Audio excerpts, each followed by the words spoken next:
Sir and team అందరికీ కూడా ఆత్మ ప్రణామాలు. ముఖ్యంగా మనందరినీ వేదిక చేర్చినటువంటి మన ప్రియతమ గురువు బ్రహ్మర్షి పితామహ పత్రిజీ మరియు స్వర్ణమాలమ్మ పాదాలకి ప్రణామాలు చేస్తూ మరొక్కసారి ప్రేక్షక మిత్రులందరికీ కూడా ఆత్మ ప్రణామాలు. ఫ్రెండ్స్, మళ్ళీ ఆదివారం రానే వచ్చింది, మనమంతా కలుసుకున్నాము. సో అద్భుతమైన ఒక కాన్సెప్ట్ సార్ ఇచ్చారు, దృష్టిని బట్టే సృష్టి. కాన్సెప్ట్ పేరేంటంటే దృష్టిని బట్టే సృష్టి. మనం చూసే చూపుని బట్టి చూడబడేది ఉంటుందంట. మనం చూసే చూపుని బట్టి చూడబడేది ఉంటుంది. కరోనాని కొందరు మహమ్మారి అని తిడితే కొంతమంది కరోనాని దేవతగా కొలిచారు. ఎందుకంటే ధర్మదేవత కరోనా రూపంలో వచ్చి అధర్మం చేసిన వాళ్ళ వినాశనాన్ని చేసే వాళ్ళకి వినాశనము, భయపెట్టే వాళ్ళకి భయపట్టించడము చేయడం జరిగింది. అంటే చూసే చూపును బట్టే చూడబడేది ఏ రకంగా ఉంటుంది, మన దృష్టికోణం సరిగా ఉందా లేదా, ఆ దృష్టికోణాన్ని బట్టి మనకి అవగాహన అయిన తీరును బట్టి మన దృష్టికోణం ఉంటుంది ఏ విషయం పట్లైనా. కానీ జీవితం అంటే ఇంకా వద్దురా బాబు అనే వైరాగ్యంతో ఉన్నవాళ్ళు కొంతమంది ఉంటే, జీవితం ఎంత మధురంగా ఉంది, ఎంత వైభవంగా ఉంది అని అనేవాళ్ళు పిరమిడ్ మాస్టర్స్. ఎందుకంటే మనము ధ్యానానికి రాకపోవడం మనంతా బతికాము. ధ్యానం నేర్చుకున్న తర్వాత జీవించడం నేర్చుకున్నాము. ప్రతి క్షణంలో జీవించాం, మనం జీవిస్తున్నాం. ప్రతి క్షణము మధురమే, మధురాతి మధురమే. సారేం చెప్తారు, మానం మధురమే అవమానం మధురమే, రాత్రి మధురమే పగలు మధురమే, కష్టాలు మధురమే నష్టాలు కూడా మధురమే, సన్మానము మధురమే అవమానము మధురమే, దుఃఖము మధురమే సుఖము మధురమే. ఏదైనా ఒకటే మనకి.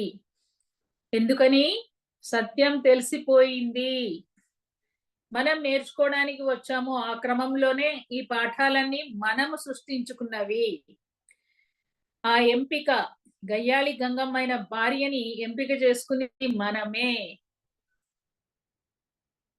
అలాగే తాగి తన్నే ఆ మొగుణ్ణి సెలెక్ట్ చేసుకుంది నేనే. రాచి రంపార పెట్టే అత్తగారిని తెచ్చుకుంది నేనే. గయ్యాళి గంగమ్మ కోడల్ని తెచ్చుకుంది నేనే. కానీ ఇప్పుడు వీళ్ళే మనకి సమస్యలు. తెల్లారు లేస్తే మన మస్తిష్కం నిండా అవే ఆలోచనలు, ఆ మొగుడి మీద, అత్త మీద, కోడల మీద. రాగ ద్వేషాలతో భగ భగ భగ మండిపోతా ఉంది కడుపు. మన మధ్య గడ్డి వేస్తే బగ్గుమని మండిపోతుంది, పచ్చి గడ్డి కూడా. అంత రాగద్వేషమా? నిజానికి మరి మన యొక్క దృష్టికోణం జీవితం పట్ల మారితే ఎప్పుడు మారుతుంది? జ్ఞానం తెలుసుకుంటే. ఏంటి ఆ జ్ఞానము? ఆ పాత్రని తెచ్చుకుంది నేనే.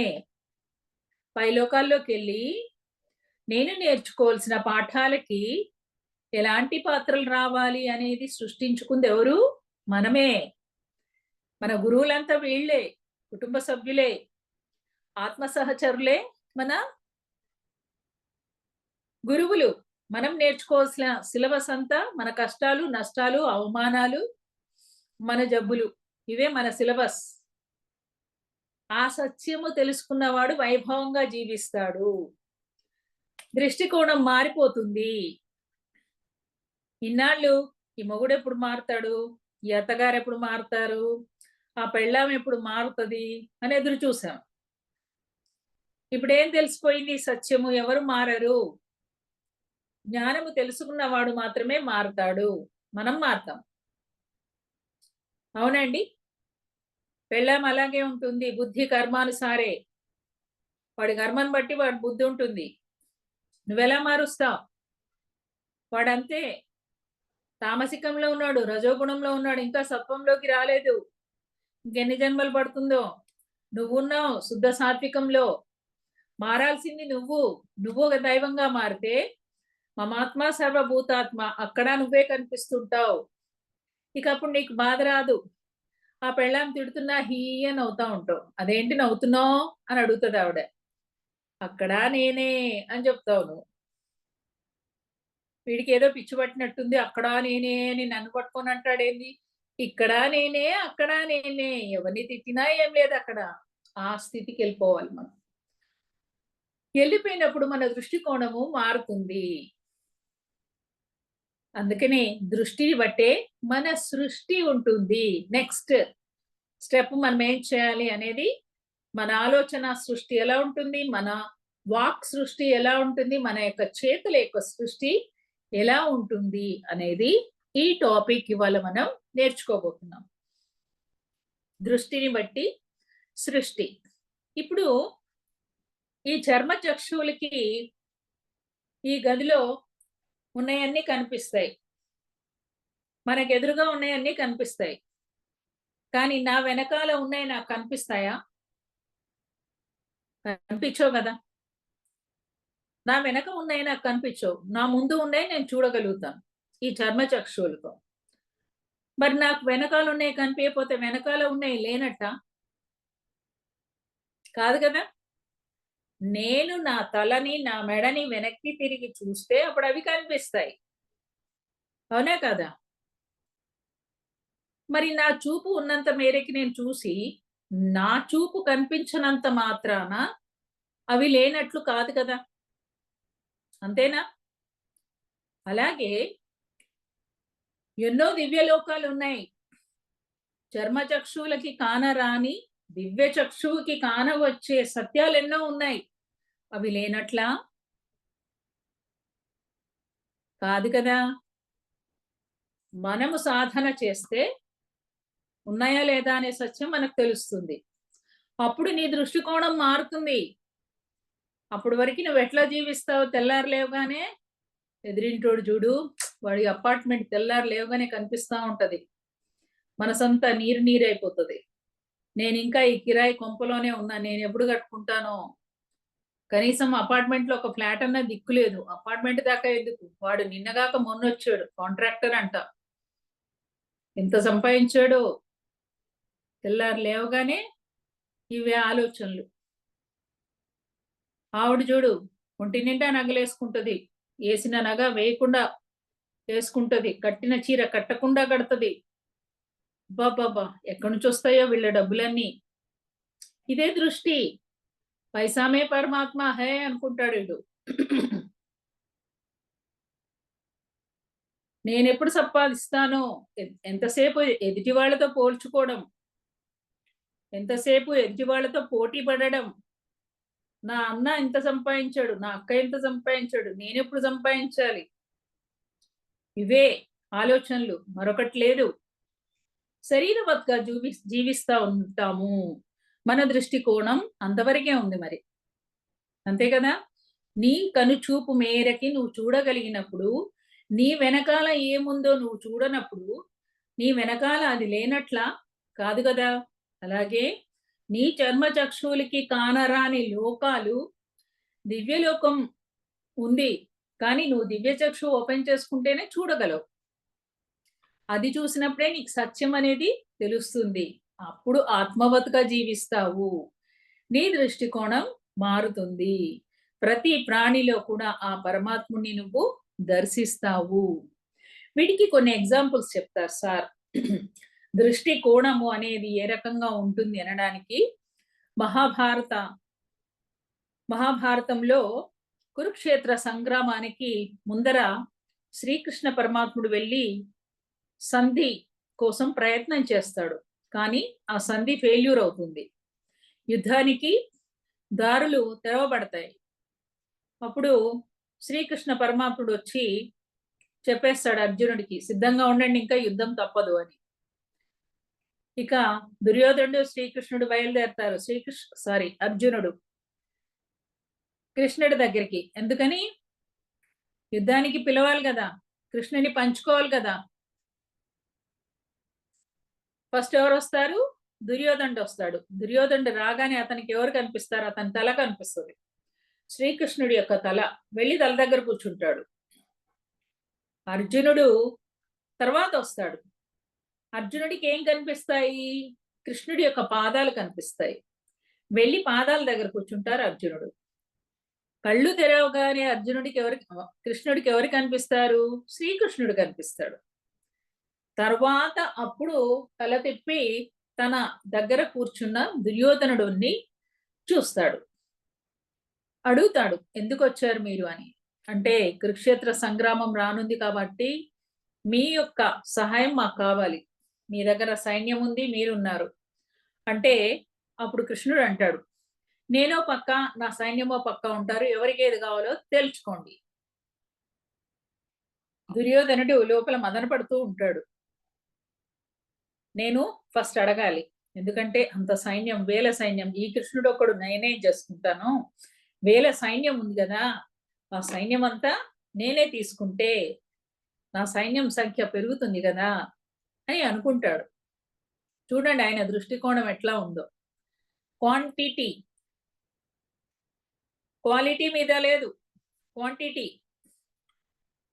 అప్పుడు అర్జునుడు అనుకుంటాడు, ఆ సైన్యం అంతా మాకెందుకు బావా, కృష్ణ పరమాత్మ నువ్వొక్కడి ఉంటే చాలు మాకు అని అర్జునుడు అంటాడు. సంబరపడతాడు, ఎగిరి గంతేస్తాడు దుర్యోధనుడు. అయితే ముందు నేను వచ్చాను కాబట్టి నేనే అడుగుతాను అంటాడు దుర్యోధనుడు. కృష్ణుడు అంటాడు, నువ్వు ముందు వచ్చావు కావచ్చు, కానీ ముందు చూసింది నేను, కాబట్టి నేను ఎవరిని చూశానో వారిని అడుగుతాను. నేను చూసింది అర్జునుడిని, కాబట్టి నీ లాజిక్ నీకుంటే నా లాజిక్ నాకు ఉంటుంది అని అర్జునుడిని కోరుకోవయ్యా, నేనో పక్క నా సైన్యమో పక్క ఉంటారు అంటే అప్పుడు అర్జునుడు చెప్తాడు, కృష్ణ నీ ఒక్కడి ఉంటే చాలయ్యా మాకు, ఆ వేల సైన్యం మాకు వద్దు అని. ఎందుకని? వాళ్ళకి తెలుసు శ్రీకృష్ణ పరమాత్ముడే కదా వాళ్ళని నడిపిస్తుంది అనుక్షణం వెనకాల ఉండి. మరి వాళ్ళ దృష్టికోణం అలా ఉంటే ఆయన పరమాత్ముడు, ధర్మాత్ముడు, సర్వజ్ఞుడు, అన్నీ తెలుసు. ఆ ఒక్కడుంటే చాలు అనేది వాళ్ళకి తెలిసిపోయింది. వీళ్ళ దృష్టికోణం ఎలా ఉంది? వేలకు వేల సైన్యం వస్తున్నారు, క్వాంటిటీ, క్వాలిటీ మీద లేదు, క్వాంటిటీ. సో మాకు సైన్యం కావాలి, నువ్వెందుకు మాకు అంటాడు దుర్యోధనుడు. ఓకే డన్ అని చెప్తాడు శ్రీకృష్ణుడు. చూడండి పురాణాల్లోనే మనకి వాళ్ళ వాళ్ళ వాళ్ళ దృష్టికోణాల్ని బట్టి సన్నివేశాలు ఏ రకంగా సృష్టించబడ్డాయి. రామాయణంలో చూస్తే దశరథుడు శ్రీరామచంద్రుణ్ణి తెల్లవారితే పట్టాభిషేకం కావలసిన ఆ యువరాజుని, ఆ కన్న కొడుకుని పట్టుకుని నువ్వు వనవాసం చెయ్యవలే అని చెప్పవలసి వస్తుంది. ఓకే అంటాడు శ్రీరామచంద్రుడు క్యాజువల్ గా. అంటే చూడండి తండ్రి యొక్క మాట జవదాటడు, దాని వెనకాల ఎంతో కథ ఉంది. ఎందుకంటే లోకానికి రానున్న తరాల వారికి తెలియచెప్పాలి కదా, ధర్మము అధర్మము ఏ రకంగా పనిచేస్తున్నాయి, తండ్రి కొడుకుల మధ్య బాంధవ్యాలు, భార్యాభర్తల మధ్య అనుబంధాలు, ఒక రాజుకి ప్రజలకి మధ్య ఉన్న అనుబంధము, అలా ప్రతి బాండ్ గురించి తెలియజేస్తుంది రామాయణం. ఆ ధర్మాల్ని మరి ఆ రాక్షస దుష్ట శిక్షణ శిష్ట రక్షణ కోసమని ఆ అవతారం అనేది రాబడింది శ్రీరామచంద్రుల వారిది. ఇవన్నీ కూడా ఆయనకు తెలుసు. లక్ష్మణుడు యుద్ధంలో మరణిస్తే సాధారణ మానవులాగా ఏడుస్తాడు, లే లక్ష్మణ లే లే లే అని ఏడుస్తూ ఉంటాడు. ఆయనకు తెలీదా ఇదంతా మాయా అని? తాను లే అని ఆ అవతారం తన మూలం చైతన్యమైన శ్రీ మహావిష్ణువుగా నేను చెప్తున్నాను లే లక్ష్మణ అంటే అయిపోతుంది కదా, లేస్తాడు. ఆయన వెళ్ళలేదు అక్కడ దాకా. ఎందుకని? ఒక మానవుడిగా తాను వచ్చాడు కాబట్టి మానవుడిగానే తన పరిధిని అంతవరకే ఉపయోగించుకోవాలి. అది దాటలేదాయన. బియాండ్ దట్ స్టేజ్ ఏముంది? తను శ్రీ మహావిష్ణువు మూలం. కానీ అక్కడి వరకి తాను వెళ్ళలేదు. ఒక మానవుడిగా తాను విలపించాలి. ఆ కష్టం వచ్చినప్పుడు, ఆ సమస్య వచ్చినప్పుడు విలపిస్తాడు. అప్పుడు కదా శ్రీ ఆంజనేయుడు ఎంటర్ అవుతాడు. అయి సంజీవిని పర్వతాన్ని తీసుకురావటం అనేది జరుగుతుంది. అంటే చూడండి, ఒక్కొక్కళ్ళ దృష్టి కోణాలు ఏ రకంగా ఉన్నాయి. ఆ దృష్టి కోణాన్ని బట్టి వాళ్ళ చేతలుంటాయి. ఆ చేతల్ని బట్టి మనం అర్థం చేసుకోవాలి. ఆ ధర్మాలు ఏ రకంగా చూపించబడుతున్నాయి. అంత సర్వజ్ఞుడైనప్పటికీ శ్రీరామచంద్రుడు ఎంత మేరకు ఉండాలో అంత మేరకే ఉన్నాడు. ఆ అవతారంలో తాను మానవుడిగానే ఉన్నాడు. మానవుడిగా దాటి వెళ్ళలేదు. అలాగే వనవాసానికి అంత క్యాజువల్‌గా ఎళ్ళిపోయాడు. తండ్రి మాటని జవదాటలేదు. వనవాసానికి వెళ్ళిపోయినాడు. ఎందుకంటే అతనికి తెలుసు. ఏంటి తెలుసు? తాను వచ్చిన పని స్టార్ట్ అయింది. అవతారము ఎత్తిన పని నాన్నగారి నుంచి మొదలైంది. నాన్నగారు దారి చూపిస్తున్నారు. పితామహుడు, నాయనా నువ్వు ఉండవలసింది రాజమహల్‌లో కాదు. నువ్విప్పుడు వెళ్ళవలసింది వనవాసంకి.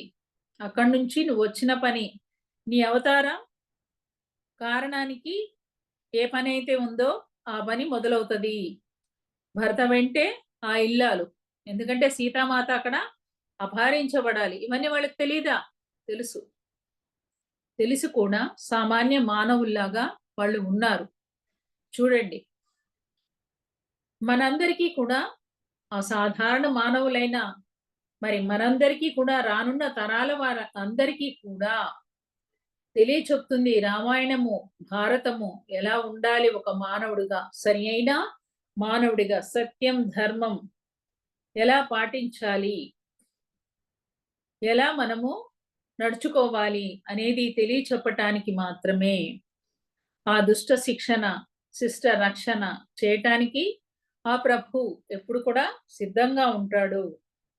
అవతారం ఎత్తడానికి. అవతార పురుషులుగా వాళ్ళు ఏ రకంగా వస్తున్నారు. సో, ఇక్కడ ఆ దృష్టికోణము అందరి దృష్టికోణం ఎలా ఉంది అంటే కైకేయిని తిట్టిపడేశారు అందరూ. వాళ్ళ దృష్టికోణం ఎంతవరకుంది? కైకేయి మంచిది కాదు. ఆమె స్వార్థపరురాలు. తన కుమారుణ్ణి పట్టాభిషిక్తం చెయ్యాలని కలలు కనింది.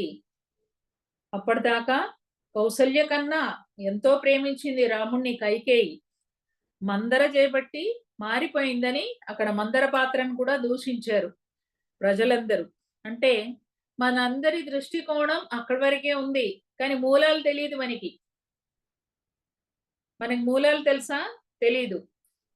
సో, ఆ రకంగా వాళ్ళ యొక్క దృష్టికోణంతో చూస్తూ ఉన్నారు. అది అట్లానే సంభవించింది. లోకమంతా అలాగే అనుకున్నారు. కానీ రాముడు తాను తెలుసు. నేను ఇక ఈ అవతారం ఎత్తిన కారణం స్టార్ట్ అయింది ఇప్పుడు నాకు. నా పని మొదలైంది అంటూ తాను సింపుల్‌గా వనవాసానికి వెళ్ళిపోతాడు శ్రీరామచంద్రుడు. ఇలా పురాణాల్లో చూసినప్పుడు వాళ్ళ యొక్క దృష్టి కోణాలు మనకు తెలుస్తూ ఉంటాయి. హిరణ్యకశ్యపుడు ఆయనెలా జీవించాడు? థర్డ్ ఐ వరకి ఓపెన్ చేసుకున్నాడు కన్ను. తపస్సు చేసి. దివ్యచక్షు వరకి వెళ్ళాడు కానీ జ్ఞానచక్షు వరకి ఎళ్ళలేదు. జ్ఞానచక్షు వరకి ఎళ్లి ఉంటే ఆ పని చేసేవాడు కాదు. ఏ పని?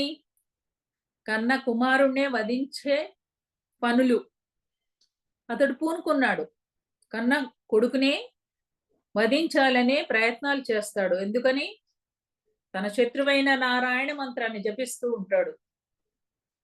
ఎప్పుడు? ప్రహ్లాదుడు. ఆయన ఏమని కోరిక, ఏమని వరాలు పొంది వస్తాడు? వీళ్ళ తెలివి చూడండి. వీళ్ళ దృష్టికోణం ఎక్కడి వరకు ఉంది అంటే, అంత పెద్ద తపస్సు చేసి ఎవడైనా నాకు మరణం వద్దు అని కోరుకుంటారా? అది కూడా ఎలా కోరుకుంటారు? రాత్రి వద్దు, పగలు వద్దు, స్త్రీ వద్దు, పురుషుడు వద్దు. ఎలాంటి ప్రదేశంలో కూడా నేను చావొద్దు. నీళ్ళలో వద్దు, భూమి మీద వద్దు, ఇక్కడొద్దు, అక్కడొద్దు, జంతువుతో చంపబడొద్దు, ఎలాంటి అస్త్ర శస్త్రాలతో చంపబడొద్దు. ఇవి వాళ్ళ తెలివితేటలనమాట.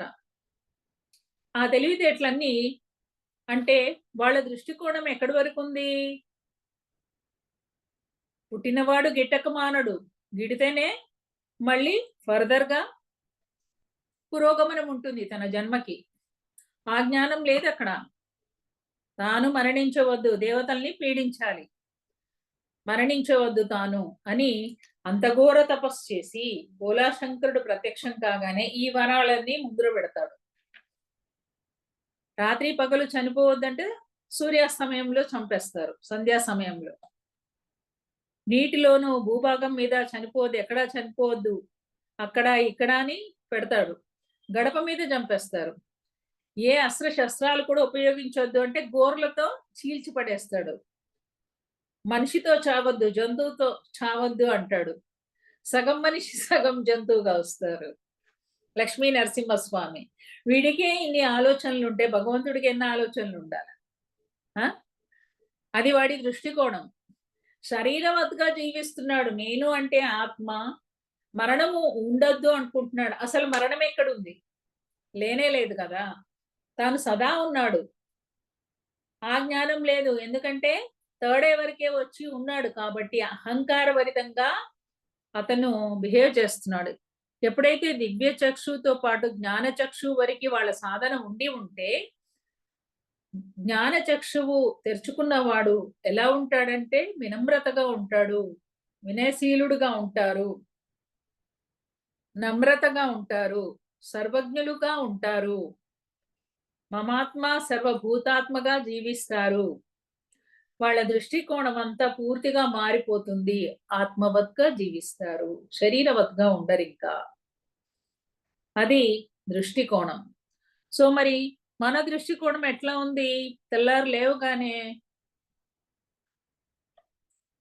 100% మనము శరీరవత్‌గా జీవిస్తున్నాం. మెడిటేషన్‌కి పూర్వం మనమంతా బతికాం. కానీ మెడిటేషన్ దొరికిన తర్వాత అనుక్షణం జీవిస్తున్నాం మధురంగా.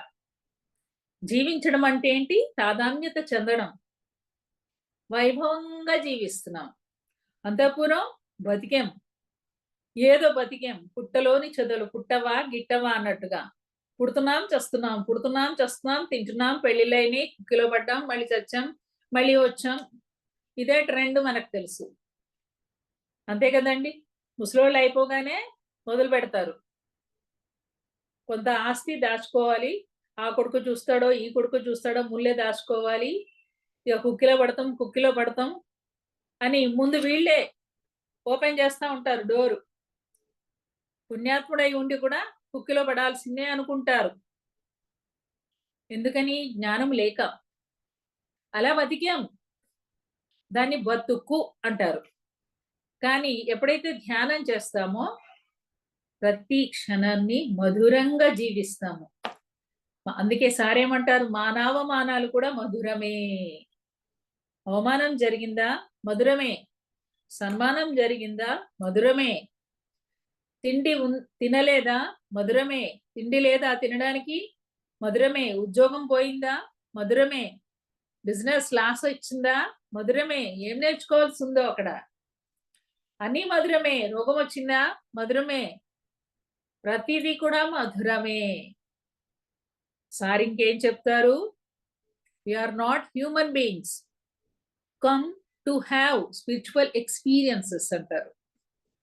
మనమంతా మానవ మాత్రులం కాదు. ఈ ఆధ్యాత్మిక అనుభవాలు పొందడానికి రాలేదు నువ్వు. ఎందుకొచ్చావు? We are all spiritual beings. Come to have human experiences. మనమంతా దిగివచ్చిన దైవాలం. సరి అయిన మానవుడి అనుభవాల్ని అనుభవించడానికి వచ్చామంట. ఎంత బాగుంది కదా! You are all gods. అందుకే సార్ మనల్ని ఎప్పుడు ఏమంటారు? My dear friends, my dear masters and my dear gods అంటారు. నేను ఫిదా అయింది ఇక్కడే. పిఎస్ఎస్ఎంలో నేను ఫిదా అవడానికి కారణం అప్పో దీపో భవ అండ్ మై డియర్ గాడ్స్. ఎన్ని గట్స్ ఉండాలి యు ఆర్ గాడ్ అని చెప్పడానికి? ఎంత ధైర్యం ఉండాలండి? ఎవరైనా వచ్చి నిలదీయగలరా సార్ని? ఏమయ్యా మనంతా దేవుళ్ళ ఉంటున్నాం, ఏది నిరూపించు అని ఒక్కడన్నా వచ్చి నిలదీయగలిగాడా? నీ లోపలికి నువ్వు పో అంటారు సార్. పో, ఎవడికి వాడికి అనుకోవాల్సిందే. అవునా కదా? అలా మనమంతా కనుక్కున్న వాళ్ళం కాబట్టి పిఎస్ఎస్ఎంలోకి వచ్చిన వాళ్ళంతా ఫెవికాల్ లాగా అతుక్కుపోతారు. ఇంకెవడు వెళ్ళడు ఇక్కడి నుంచి. వెళ్ళగలరా? వెళ్ళలేరు. ఎందుకంటే కావాల్సిన చోటికి వచ్చాము, తెలుసుకోవలసిన సత్యమంతా తెలుసుకున్నాము, వైభవంగా జీవిస్తున్నాము. ఇంత వైభవంగా జీవిస్తూ ఉంటే ఇక్కడి నుంచి ఎందుకు వెళ్ళిపోతాం మనం? మన తన్ మన్ ధన్ అన్ని పెడతాం, ఇక్కడనే ఉంటాం. అవునా? వీళ్ళెంత పిచ్చోళ్ళు అని అనుకుంటారు మనల్ని చూసి. అవునా కదా? వాళ్ళు ఎంత పిచ్చోళ్ళు అని లోకమంతా అనుకుంటే మనం అంత పర్ఫెక్ట్ గా ఉన్నట్టు గుర్తుపెట్టుకోండి. అదే మనకి సింబల్. ఈ రాధాకృష్ణ సార్ ఎంత పిచ్చోడు అనుకుంటారు వాళ్ళ డిపార్ట్మెంట్ అంతా. కానీ రాధాకృష్ణ సార్ ఎంత మధురంగా జీవిస్తున్నాడు వాళ్ళకేం తెలుసు. పిచ్చోడు ఉన్న పైసలన్నీ అక్కడ తగిలేస్తున్నాడు అనుకుంటారు. కానీ ఆయన అకౌంట్ లో ఎంత పుణ్యం ఉందో వాళ్ళకేం తెలుసు. ఎంత ఆనందంగా లోపల తనతో తాను రమిస్తున్నాడో. కానీ ఆ ఆత్మానందం వాళ్ళకి ఎక్కడిది? చలో రాధాకృష్ణ సార్ ఇలా పార్టీ చేసుకుందాం, నా బర్త్డే అని పిలుస్తారు. సారీ అండి, మా గురువు గారు వస్తున్నారు, తటవర్తి సార్ క్లాస్ ఉంది. పిచ్చోడా, పో పో పో, మేము పార్టీ చేసుకోవాలి. వీళ్ళు పార్టీ చేసుకుంటారు. కానీ తెల్లవారి మళ్ళీ మొహాలన్నీ ఇంతే. అవన్నీ తాత్కాలికమైనటువంటి సంతోషాలు.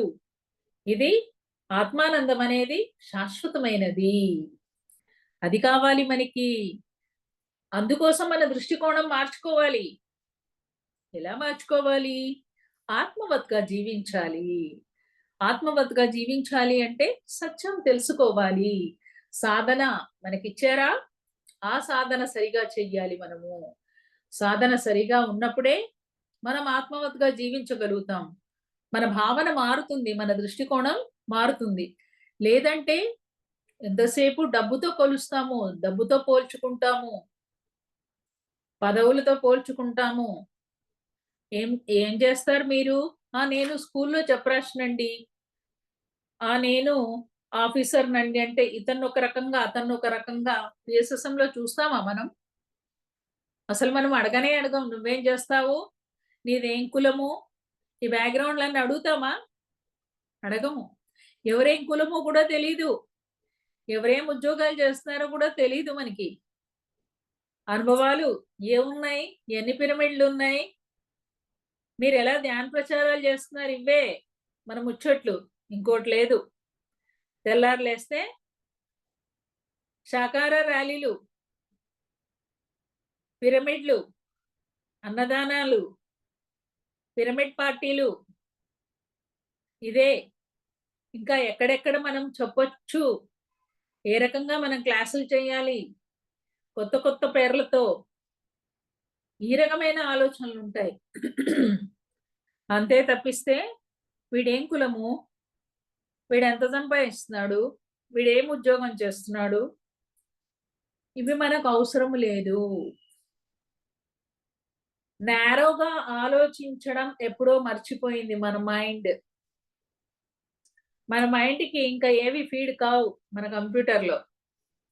ఏ ప్రోగ్రామ్ ఫీడింగ్ గాదు. ఓన్లీ పిఎస్ఎస్ఎం ప్రోగ్రామ్‌లు మాత్రమే ఫీడ్ అవుతా ఉంటాయి ఇందులో. మరి ఇంకేమీ కావు. అలా మన యొక్క లక్ష్యాన్ని మనము మార్చుకున్నాము. మన జీవిత లక్ష్యం. ఇదివరకు ఆ లక్ష్యం గూడా లేదు కదా! తెగిన గాలిపటంలాగా ఉండింది జీవితం. అభద్రతా భావం ఎప్పుడేం జరుగుతుందో ఏమో! ఆ మొగుడు ఎప్పుడు వదిలేస్తాడో ఏమో, ఈ భార్యకి భయం. ఈ పెళ్ళాం వదిలేసి ఎప్పుడు వెళ్ళిపోతుందేమో, ఆ భర్తకు భయం. అమెరికాలో అంట భార్యాభర్తలు రోజుకి 2, 3 సార్లన్నా ఐ లవ్ యూ అని చెప్పుకుంటారంట ఫోన్‌లో. ఐ లవ్ యూ అని ఫోన్ రాకపోతే దాని అర్థం ఏంటి? ఇవాళ డైవోర్స్ కంపల్సరీ అని అనుకుంటారంట. వాళ్ళ వైవాహిక వ్యవస్థ అలాంటిది. సో, మరి మనం కూడా అలా అవ్వాల్సిన పని లేదు. ఇదివరకి మన జీవితాలు కూడా అభద్రతగా ఉండే, భయాందోళనలుగా ఉండే, ఎటు పోతున్నామో తెలియదు, అస్తవ్యస్తం, నిరుత్సాహం, ఏదో చల్తీ కా నామ్ గాడి అన్నట్లుగా బతికాం. కానీ ఇప్పుడు అట్లా బతకట్లే. ఇప్పుడు మన పగ్గాలు మన చేతిలోకొచ్చాయి. మనం తెలిసి ప్రయాణం చేస్తున్నాం. అడుగు వేస్తున్నాం. ఎక్కడ పోవాలి? ఒక లక్ష్యాన్ని పెట్టుకున్నాం. ఇదివరకైతే "ఏం నాయనా ఎటు పోతున్నావు" అంటే "ఏమో నాకు తెలవదు. ఈడ బస్సు కనిపించింది బస్ ఎక్కినా" అని చెప్తామా కండక్టర్‌కి? "ఏమ్మా ఎక్కడ పోవాలి" అంటే "నాకు తెలవదు. బస్సు కనిపించింది ఎక్కినా. ఎక్కడ పోవాలో నాకు తెలవదు" అని అంటే "దిగు బస్సు" అంటాడు కండక్టర్. "అరే ఎక్కడ పోవాలయ్యా? మరి ఏ బస్ ఎక్కాలే? నువ్వెక్కడ పోవాలమ్మా" అంటే "ఏమో నాకు తెలవదు." "ఎందుకొచ్చావు భూమి మీదకి? తెలవదు నాకు." "ఎందుకు బతుకుతున్నావు? తెలవదు నాకు." అలా ఉండే మన పరిస్థితి. కానీ ఇప్పుడు పరిస్థితి ఏంటి? ఖచ్చితంగా లక్ష్యం ఉంది. మాకంటూ ఒక లక్ష్యం ఉంది. మాకంటూ ఒక పేరుంది. అదే ధ్యాన జగత్, శాకాహార జగత్, పిరమిడ్ జగత్. ఈ సకల మానవులందరినీ కూడా సరిచేయటానికి వచ్చిన వాళ్ళే పిరమిడ్ మాస్టర్స్.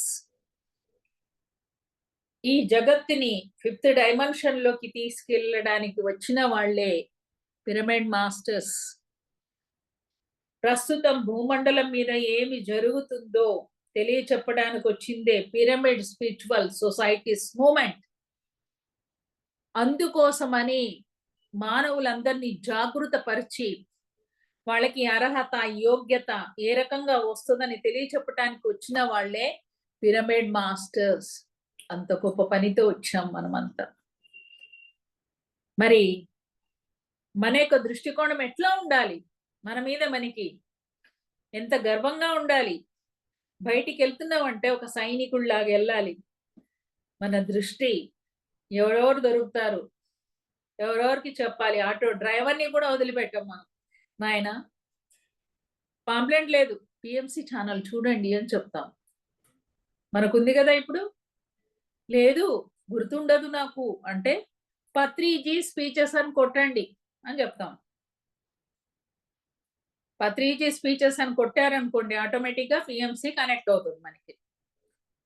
నువ్వు బయటికెళ్ళినావు అంటే ఇందుకోసమే నోరు తెరుస్తాం మనం. ఎవరికి చెప్పాలా? ఏం చెప్పాలా? ఎట్లా చెప్పాలా? అక్కడ మనకి ఎన్నో ప్లానింగ్స్ ఒస్తాయి. ఎంతో మంది కనెక్ట్ అవుతారు. ఎన్నో డిపార్ట్‌మెంట్‌ల వాళ్ళు దొరుకుతారు మనకి. ఊరికేనే కూర్చోము. లోపలికెళ్ళి వాళ్ళతో పరిచయాలు పెంచుకుంటాము. మీదే డిపార్ట్‌మెంట్, మీదే డిపార్ట్‌మెంట్. మేమిట్లా మెడిటేషన్ చెప్తాము. ఆరోగ్యంగా ఉన్నాం. పిల్లలకి it is the mother of all disciplines. It is very useful for the human beings. For the sake of healthiness, wealthiness in every aspect. We should have that meditation in our life. అది ఒక part అయిపోవాలా ధ్యానము అనేది. మన దృష్టికోణం మారిపోయింది. నువ్వు అంటే ఆవు కథ. ఆవు కథ తెలుసా అండి మీకు? తెలీదా? ఒక స్కూల్‌లో ఒక అబ్బాయి ఉంటాడు. టీచర్ ఏం చేస్తదంటే, ఆవు మీద వ్యాసం రాసుకురండిరా అని చెప్తే, వీడు అద్భుతంగా రాస్తాడు. ఆవుకు 2 కొమ్ములుంటాయి, 4 కాళ్ళుంటాయి, ఒక తోకుంటది, గోమాతగా కొలవబడుతుంది హిందువుల చేత. ముక్కోటి దేవతలుంటారు ఇందులో. అది గడ్డి మేస్తుంది, మనకు చక్కటి పాలిస్తుంది. ఇవన్నీ రాస్తాడు. టీచర్ చాలా మెచ్చుకుంటది. Very good. రాము అనే బాబు చూసారా ఎంత బాగా రాశాడు అని. తెల్లవారు ఏం చేస్తారు, మళ్ళీ నెక్స్ట్ వీక్ మళ్ళీ మేడం ఏం చేస్తారు, ఏరోప్లేన్ గురించి రాయండి అంటారు. అప్పుడు మనోడు రాస్తాడనమాట ఏరోప్లేన్ గురించి. ఏరోప్లేన్ మించి చూస్తా ఉంటే భూమండలం అంతా ఆకుపచ్చగా ఎంతో చాలా బాగా కనిపిస్తా ఉంటది. అక్కడ ఆకుపచ్చని గడ్డిని మేస్తూ ఒక ఆవు కనిపిస్తది అని మళ్ళీ ఆవు గురించి రాస్తాడు. నువ్వు ఏ కథ ఇచ్చినా అందులో ఆవును సృష్టించుకొని ఆవు గురించే రాస్తా ఉంటాడు. అర్థమైంది కదండి. అట్లా మన జీవితంలో 365 డిగ్రీస్ కోణంలో నీకు ధ్యానమే శరణ్యం అనేది తెలిసిపోయింది. నీకు ఏది కావాలన్నా ఏం చేయాలి, ధ్యానమే శరణ్యం, మరొకటి లేదు. ధ్యానం చేస్తేనే దాంట్లోంచి మనము బయటపడతాం. లేదు అంటే ఎవరు కూడా మనల్ని రక్షించరు. ఈ భూమండలం మీద నిన్నెవరు కూడా కాపాడడానికి రారు. నిన్ను నువ్వే రక్షించుకోవాలి. అప్పో దీపో భవ. నిన్ను నువ్వే ఉద్ధరించుకోవాలి. నీకు నువ్వే జ్ఞానం సంపాదించుకోవాలి. ఒంటరిగా వచ్చావు, ఒంటరిగానే వెళ్తావు. నడమ జీవితం కూడా ఒంటరితనమే అలవాటు చేసుకోండి. అంటే ఏకాంతంగా ఉండడం కాదు. నువ్వు 100 మందితో ఉన్నా నువ్వు నీతో రమించాలి అని చెప్తారు సార్. నువ్వు నీతో ఉండాలి 100 మందిలో ఉన్నా గాని. అబ్బా! ఇంతమందిని యేసుకొని తిరుగుతున్నాను, ఇంతమంది ఉంటేనే నాకు టైమ్ పాస్. నేను ఒంటరిగా ఉండలేను, ప్రయాణం చేయలేను. నో. తప్పు అది. నువ్వు సత్యం తెలుసుకోవట్లేదు. సత్యంగా జీవించట్లేదు. ఏంటది? నువ్వు ఒంటరిగా వచ్చావు. ఒంటరిగానే పోతావు. కాబట్టి నడుమ జీవితం కూడా ఒంటరితనమే. ఏకాంతమే. అలా ఉండగలగాలి. అంటే నిత్యం నీ లోపలికి నువ్వు ప్రయాణం చేస్తూ ఉండాలి. ఉన్నప్పుడే నీకు అన్ని విషయాల పట్ల అవగాహన వస్తుంది. అవగాహన లేకపోతే ఎలా ఉంటుంది అంటే మహాభారత సంగ్రామంలో మరి కాసేపట్లో యుద్ధం స్టార్ట్ అవుతుందనగా అర్జునుడు ఏం చేస్తాడు? అస్త్రశస్త్రాలన్నీ కూడా తీసి పడేస్తాడు. నేను యుద్ధం చేయను అంటూ డిక్లేర్ చేస్తాడు. ఎందుకని? అక్కడున్నది నా తాతగారు, నా సోదరులు, నేను చెయ్యలేను అంటాడు. అని పడేస్తాడు. అతని దృష్టికోణం ఎలా ఉంది చూడండి. వాళ్ళ అతనంట తాతగారంట, వాళ్ళ సోదరులంట, అక్కడ గురువు గారంట. కృష్ణుడు చెప్తాడు వాళ్ళందరూ ఎప్పుడో చచ్చేసారు, అయిపోయింది యాస్ట్రల్‌గా.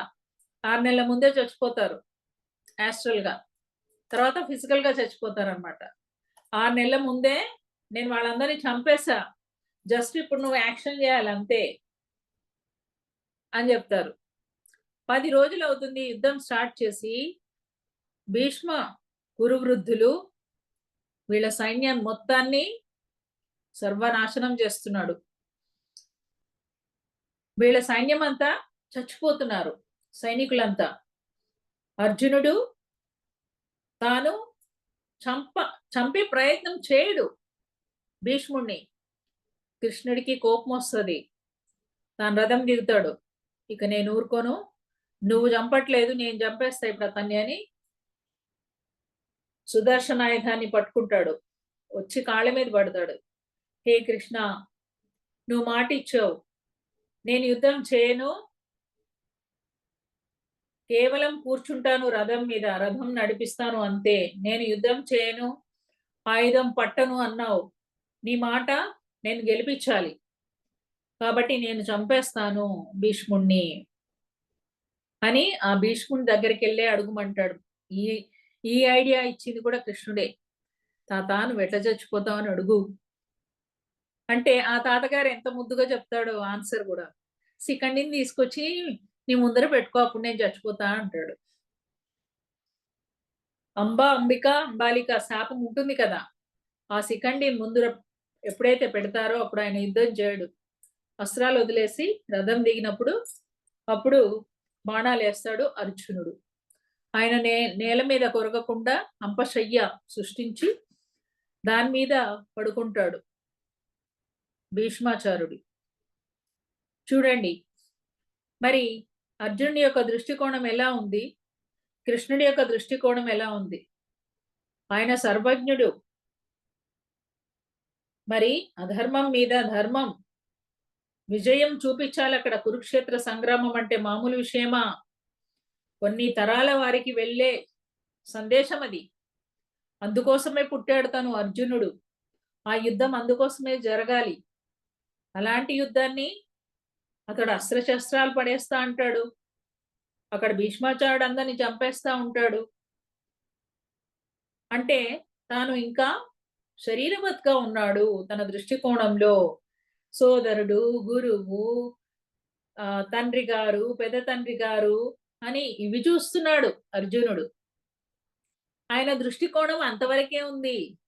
కానీ బియాండ్ దట్, దాని వెనకాల ఉన్న మూలాన్ని చూస్తున్నాడు కృష్ణుడు. ఏ సంబంధాలు లేవు.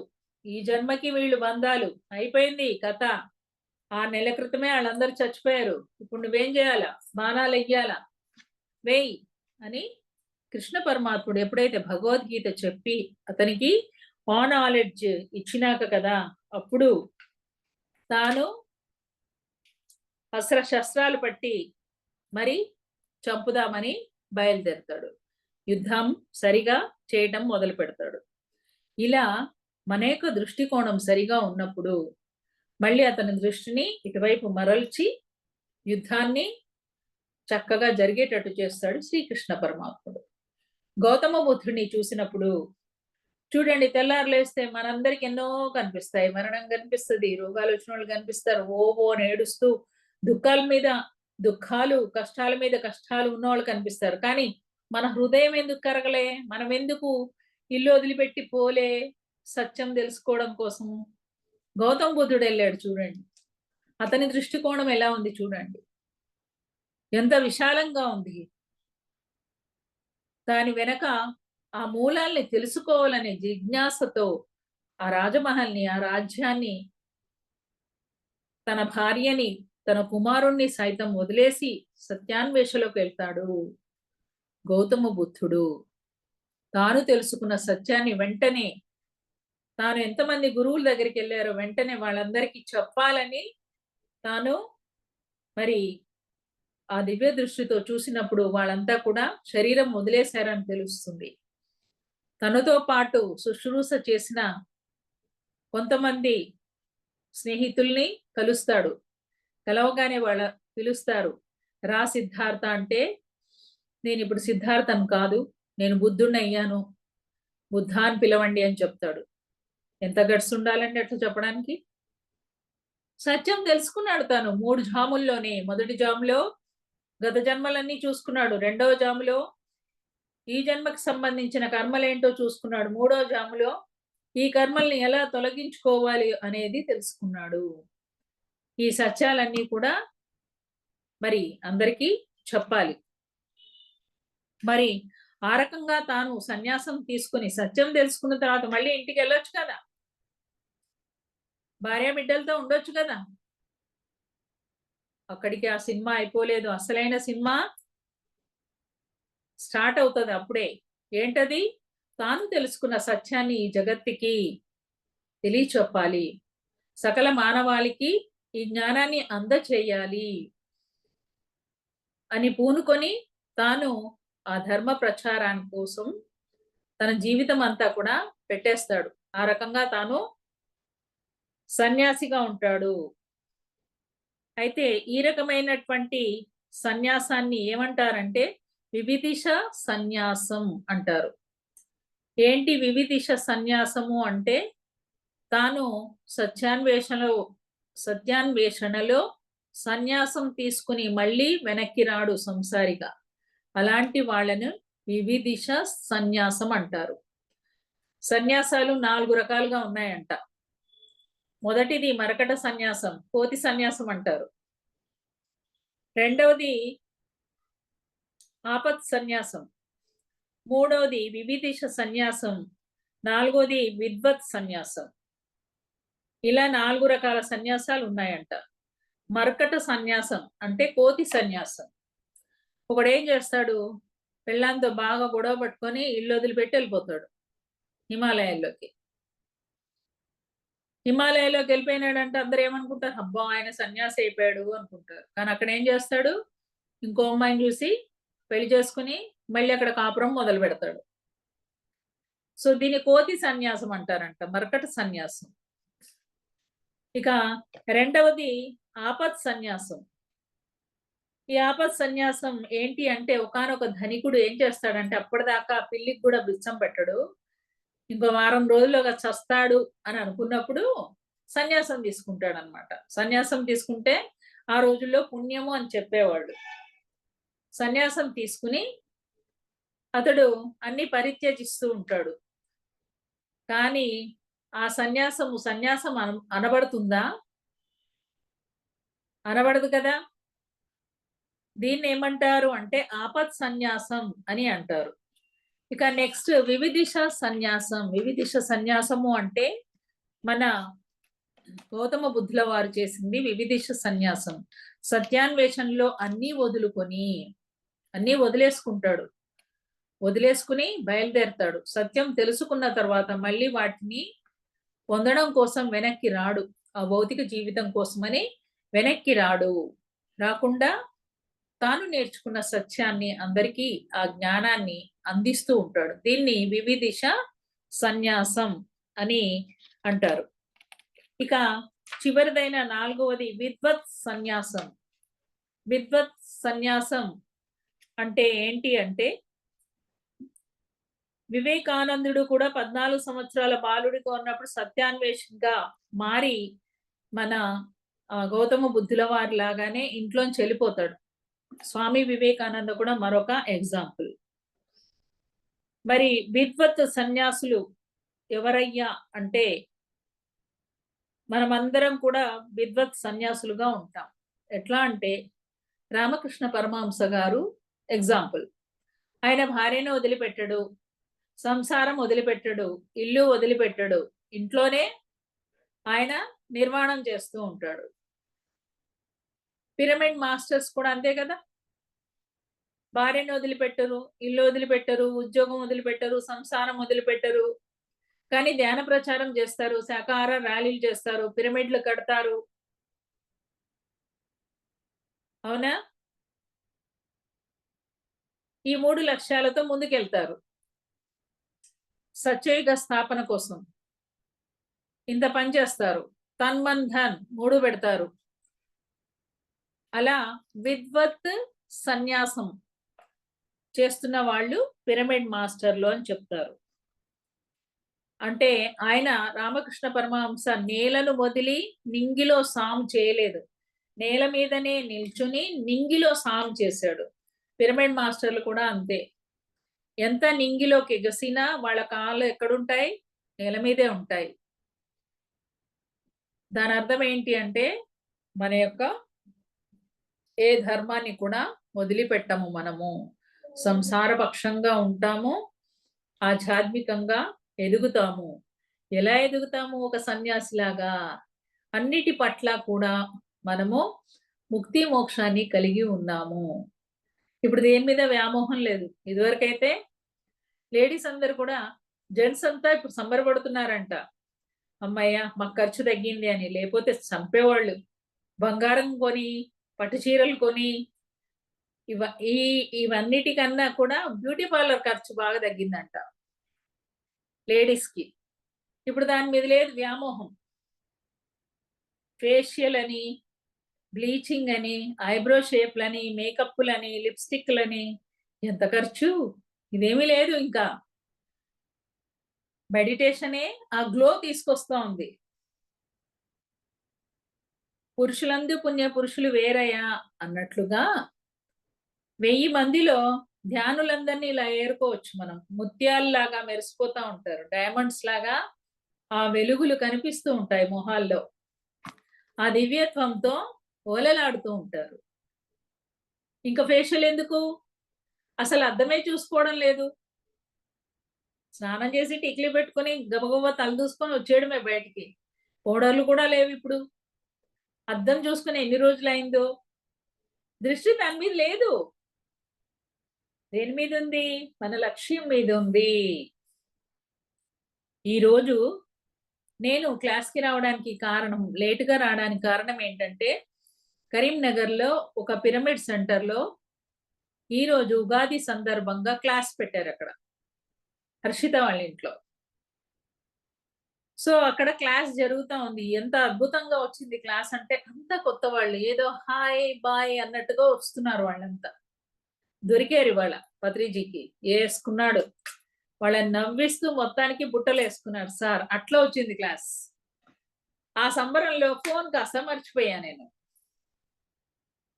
మళ్ళీ విజయ మేడంకి కాల్ చేసి నా దగ్గర వేరే ఫోన్ ఉంటది. ఆ ఫోన్ ద్వారా కాల్ చేసి హర్షితకి కాల్ చేస్తే వాళ్ళ నాన్నగారు వచ్చి తీసుకొచ్చారు ఫోన్.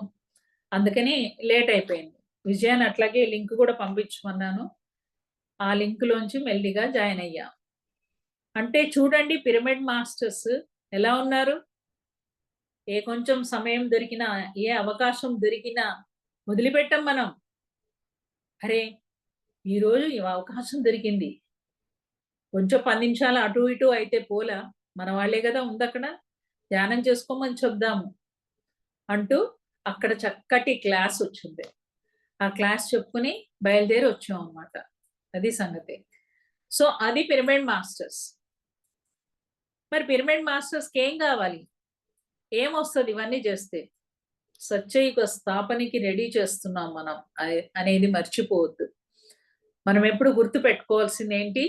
ఈరోజు ఈ సచ్చయుగ స్థాపనకి నన్నెట్లా ఉపయోగించుకుంటావు పరమాత్మ? ఈ శరీరం నీది. నువ్వు ఉపయోగించుకో. తెల్లారి లేవగానే ఇదే ఆలోచన ఇంకొకటి లేదు. ఎప్పుడైతే మనం అంత శరణాగతితో ఉంటామో, అక్కడ భగవంతుడు ఎతుక్కుంటాడు క్లాసులు. దీనికెట్లా ఇవ్వాలా? ఈ రాధాకృష్ణ సార్‌కి ఎట్లా ఇవ్వాలా? అనేది. ఎక్కడెక్కడి నుంచో క్లాసెస్, ఫోన్ కాల్స్. ఇప్పుడు పత్రిజీ ప్రబోధాలు 2 నడుస్తున్నాయి. మూడో దానికి కూడా సిద్ధమయ్యారు. ము ఎవ్వరు పిలిస్తే వాళ్ళని ఇక అంటించడమే. పత్రిజీ ప్రబోధాలు పెట్టండి. కాన్సెప్ట్స్ వినండి. అందరికీ జ్ఞానం అందాలి. ఎప్పుడైతే జ్ఞానం అందుతుందో అందరూ కూడా మరి సత్యం తెలుసుకుంటారు. వైభవంగా జీవిస్తారు. దాన్ని 10 మందికి అందజేస్తారు. కాబట్టి మనం ఆ దృష్టికోణంతో ఉండాలి ఎప్పుడు కూడా. పిరమిడ్ మాస్టర్ యొక్క దృష్టికోణం ఎప్పుడు ఎలా ఉండాలి? పదవులు కాదు. స్టేజీ మీద మన ఉపన్యాసాలు కాదు. మైక్ పట్టుకొని ఫోటోలు దిగడము కాదు. మన ఫోటోల్ని వాట్సాప్‌లో పెట్టుకోవడం కాదు. నేను ఎంతమందికి ధ్యానాన్ని కొత్త వాళ్ళకి అందించాను. అది చూసుకోండి లెక్క. నీ ఫోటో ఇక్కడ లెక్క చూసుకోండి. నీకు నువ్వు చెప్పుకోవాల్సిన సమాధానం. నువ్వు 100 మందికి, 1000 మందికి కనిపించక్కర్లే. వాళ్ళంతా ఆహా! అరుణ్‌జ్యోతి, ఓహో! అరుణ్‌జ్యోతి అంటే ఏమొస్తది నాకు? ఇట్లా పొంగిపోతా. తర్వాతేంటి? ఏం లేదు తుస్. అయినా నాకు వెంటనే ఏం గుర్తొస్తదంటే ఇదంతా గురువుగారి లీల. ఇందులో నా గొప్పతనం ఏముంది? ఏముంది? కదా! మనమంతా అక్కడ తోలుబొమ్మల్లాగా ఆ దారంతో ఇట్లా ఆడిస్తా ఉంటే, ఆ చేతులు ఇలా, ఈ కాలు అలా వేస్తా ఉన్నాం. ఆ రకంగా మనం ముందుకెళ్తున్నాం. లేపోతే మనకంత తెలివితేటలా? ఎక్కడో ఉన్న వాళ్ళతో ఎట్లా కనెక్ట్ అవుతాము? క్లాసెస్ ఎట్లా జరుగుతాయి? ఎట్లా చెప్తాము? ఇవన్నీ ఎవరి కాలిక్యులేషన్స్? గురువుగారి కాలిక్యులేషన్స్. కాబట్టి అక్కడ మనదేమీ లేదు. కాపోతే మన దృష్టికోణం ఎప్పుడు కూడా ధ్యాన ప్రచారం వైపే మనం ఉండాలి. కరోనా వచ్చినప్పుడు తిట్టుకున్న వాళ్ళు ఎంతో మంది. కానీ దాన్ని ఉపయోగించుకున్న వాళ్ళు పిరమిడ్ మాస్టర్స్. ఏ దృష్టికోణంతో చూస్తే వాళ్ళకి అదే ఇచ్చింది కరోనా. పొద్దస్తమానం టీవీ నైన్ ముందర కూర్చొని ఎంతమంది చచ్చిపోయారు? ఎన్ని శవాలెళ్ళినాయి? ఎవరెవరు ఏ రకంగా అవస్థలు పడ్డారు? అని భయపడుతూ ఆ న్యూస్‌లు చూసిన వాళ్ళకి నిజంగానే భయపెట్టిచ్చింది కరోనా. మరి మనలాంటి వాళ్ళు జూముల్లో ప్రోగ్రామ్‌లు, జూముల్లో క్లాసెస్, జూముల్లో ధ్యానాలు ఇలా చేసుకున్న వాళ్ళకి అవే ఇచ్చింది కరోనా. సో, మన దృష్టికోణం బట్టే ఏదైనా ఉంటుంది అనేది ఇక్కడ చెప్ చెప్తున్నారు. సో, మన దృష్టికోణం ఎప్పుడు కూడా ఎట్లా ఉంచుకోవాలి? సరిగా సత్యవంతంగా, జ్ఞానవంతంగా ఉన్నప్పుడు మన దృష్టికోణం సరిగా ఉంటుంది. సరి అయిన నిర్ణయాలు తీసుకుంటాము. శరీరవత్తుగా ఉండము. ఆత్మవత్తుగా మనము జీవిస్తాము. ఇది మరి ఈరోజు మనం నేర్చుకుంది టాపిక్. దృష్టిని బట్టే సృష్టి ఫ్రెండ్స్. సో మన దృష్టి ఎప్పుడు కూడా ధ్యాన జగత్, సాకార జగత్, పిరమిడ్ జగత్ ఈ మూడింటి మీద తప్పిస్తే ఇంకొకటి ఉండదు. ఆటోమేటిక్‌గా అదేంటి మేడం మరి సంసారం? అవి ఆటోమేటిక్‌గా జరుగుతాయి. నేనేం చేస్తానంటే సంసారం వదిలేస్తా అక్కడ. ఇది మీరే చూసుకోండి అని. అనుకున్నప్పుడు అద్భుతంగా జరుగుతాయి. సంసార పక్షంగా జరగాల్సినవన్నీ. మనం వాటికి ప్లాన్‌లు ఎయక్కర్లే. చాలా అద్భుతంగా జరుగుతాయి. అలా మా అబ్బాయి పెళ్లి, మా అమ్మాయి పెళ్లి ఒక దివ్య హస్తం వచ్చి చేస్తా ఉంది. నేను ధ్యానంలో కూర్చొని చూసా. ధ్యానంలో కూర్చుంటే ఒక దివ్య హస్తం వచ్చి ఆ పనులు చేస్తా ఉంది. అంత అద్భుతంగా జరిగిపోయాయి. కాబట్టి మనం ఎందుకొచ్చాము? ఏ పని మీదకొచ్చాము? పిరమిడ్ మాస్టర్స్‌గా మన పని ఏంటి? మనకిక్కడే తెలిసిపోతుందండి మన పనేంటి అనేది.